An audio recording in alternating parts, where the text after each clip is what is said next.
আরশে আলার ফুল মুহাম্মদ রাসূল, আরশে আলার ফুল মুহাম্মদ রাসূল। আসলো যেদিন হতে দুনিয়াতে, সেদিন হতে এই সারা দুনিয়া ভরে গেল দেখো রহমতে। আরশে আলার ফুল মুহাম্মদ রাসূল, আসলো যেদিন হতে দুনিয়াতে, সেদিন হতে এই সারা দুনিয়া ভরে গেল দেখো রহমতে। আরশে আলার ফুল মুহাম্মদ রাসূল। আমার দয়ার নবী মা আমিনার ঘরে জন্ম নিলেন, তাকে দুধ পান করালেন মা হালিমা। কিন্তু মা হালিমার ঘরে যেদিন প্রথম গেলেন, আমার নবীকে আল্লাহ এত সম্মান দিলেন। মা হালিমা এত গরিব মানুষ, তার ওই ঘরেতে অন্ধকার, আলো জ্বালাবার মতো তেল ছিল না। সেই দিন প্রথম দিন যেদিন আমার নবীকে তার অন্ধকার ঘরের মধ্যে নিয়ে আসলেন, চিন্তা করে আহা আমি পরের বাচ্চাকে নিয়ে এসেছি, কেমন করে রাখবো, লালন পালন করব কেমন করে। তখন মা হালিমার অন্ধকার ঘরেতে চিন্তা করতে করতে মা হালিমা ঘুমিয়ে গেল। আর দয়ার নবীকে নিয়ে পাশে করে সেই মা হালিমা ঘুমিয়ে গেল।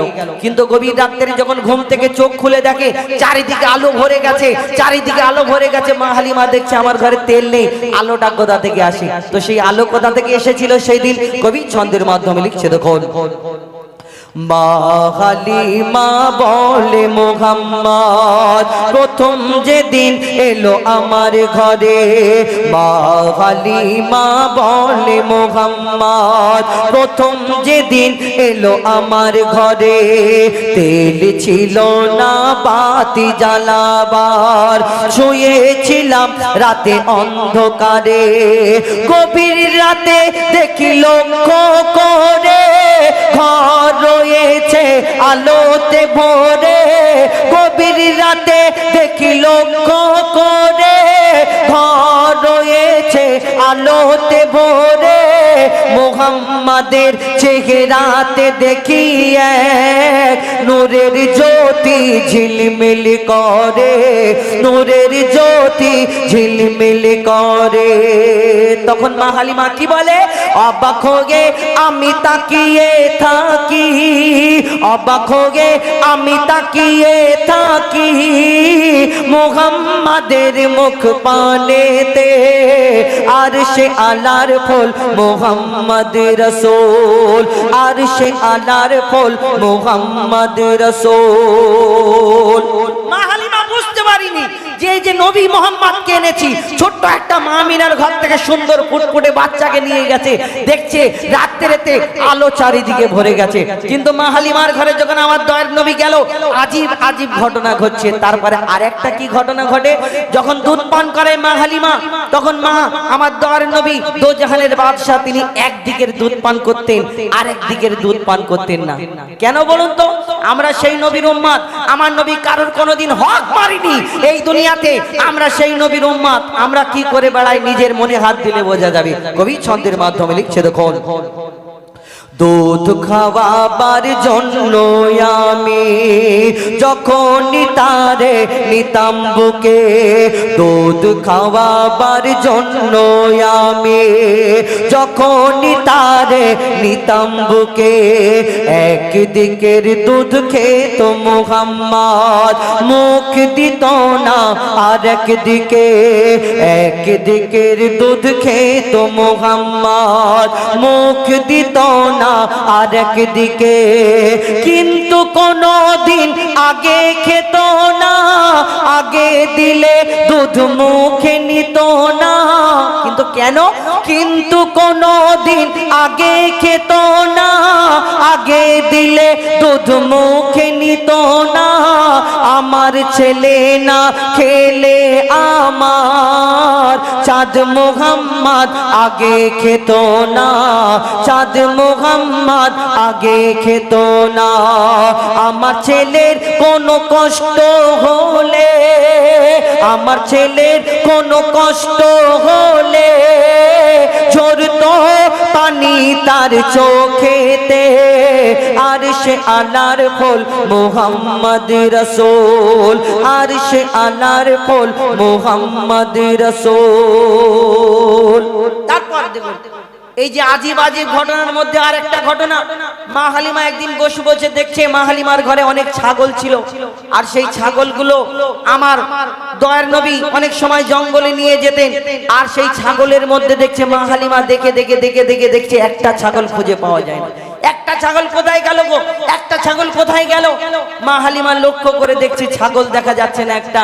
তখন আমার ছোট্ট শিশু মোহাম্মদ সাল্লাল্লাহু আলাইহি সাল্লাম ছোট্টবেলায় নবী যখন আমার মা হালিমার কাছে এসে বলছে, মা গো আমি তোমার ছাগলকে কে নিয়ে গেছে, কোথায় নিয়ে গেছে আমি সব জানি, আমি তোমার ছাগলকে আমি ফিরিয়ে আনতে যাচ্ছি, তুমি যদি অনুমতি দাও। কোথায় যাচ্ছে? আমার দয়ার নবী সেই ছাগলকে কোথায় কারা নিয়ে গিয়েছিল কবি ছন্দের মাধ্যমে লিখছে দেখো। আল্লাহর হাবিব সাল্লাল্লাহু আলা গেলেন জঙ্গলের দিকে, গিয়ে দেখেন জঙ্গলের বাঘেরা নিয়ে বসে আছে ছাগলটিকে। আল্লাহর হাবিব সাল্লাল্লাহু আলা গেলেন জঙ্গলের দিকে, গিয়ে দেখেন জঙ্গলের বাঘেরা নিয়ে বসে আছে ছাগলটিকে। খোদার হাবিব বাঘেদের বলে, ছাগলটা কেন এনেছো তুলে? খোদার হাবিব বাঘেদের বলে, ছাগলটা কেন এনেছো তুলে? বুঝতে পারিনি তোমরা এমন কাজটা করেছো কোন আকেলে, কাজটা করেছো কোন আকেলে। তখন বাঘেরা কি বলে? বাঘেরা বলে ইয়া হাবিবাল্লাহ, বাঘেরা বলে ইয়া হাবিবাল্লাহ, আনিনি ছাগলটিকে মারিতে, আর সে আনার ফুল মুহাম্মদ রাসূল। আমার নবী দেখে ছাগলকে ওই বাঘেরা নিয়ে বসে আছে। আমার নবীজি জিজ্ঞেস করে, বলো তোমরা যদি ছাগলকে মারার জন্য আনোনি, তাহলে তোমাদের উদ্দেশ্য কি, জঙ্গলে কেন এনেছো বলো? কি উত্তর তোমাদের? আমার দয়ার নবী যখন প্রশ্ন করে, আল্লাহ বাঘেদের জবান খুলে দেয়। বাঘেরা বলে, ইয়া রাসূলুল্লাহ ইয়া হাবিবাল্লাহ, আপনি প্রত্যেক দিন তো জঙ্গলের মধ্যে আসেন, প্রত্যেক দিন এই ছাগলদের নিয়ে আপনি আসেন ছাগল চড়ানোর জন্য। আর শুধু আমরা বাঘ নয়, যত জঙ্গলের পশু পাখিরা, এই জঙ্গলের মধ্যে যারা যারা যত পশু পাখি আছে, ইয়া রাসূলুল্লাহ আপনার চেহারা মোবারক দিদার করে প্রত্যেকদিন লুকিয়ে লুকিয়ে দেখে আপনাকে। কিন্তু কি হলো, একদিন হয়ে গেল, দুদিন হয়ে গেল, 3 দিন হয়ে গেল, ইয়া রাসূলুল্লাহ আপনি আসছেন না। আমরা বড় চিন্তা করছি, আমরা বড় পেরেশান বেকারার হয়ে আছি আপনাকে দেখার জন্য। তারপর কি হয় কবি ছন্দের মাধ্যমে শেষ কথায় লিখছে দেখুন।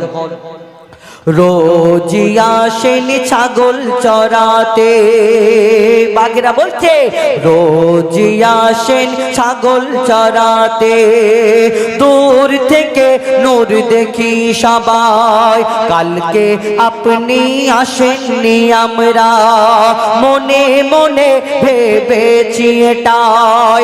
ছাগলটিকে যদি তুলে আনি নিশ্চয় ছোটে আসবেনি আপনি, ছাগলটিকে যদি তুলে আনি নিশ্চয় ছোটে আসবেনি আপনি।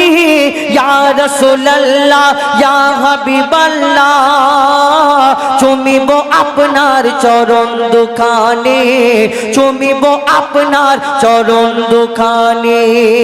দরুদ পড়ে ওই বনের বাঘেরা, দরুদ পড়ে ওই বনের বাঘেরা দেয় চুমা নবীজির পায়েতে, আর সে আনার ফুল মুহাম্মদ রাসূল আসলো যেদিন হতে দুনিয়াতে, সেদিন হতে এই সারা দুনিয়া ভরে গেল দেখো রহমতে, আর সে আনার ফুল মুহাম্মদ রাসূল, আর সে আনার ফুল মুহাম্মদ রাসূল, আর সে আনার ফুল মুহাম্মদ রাসূল।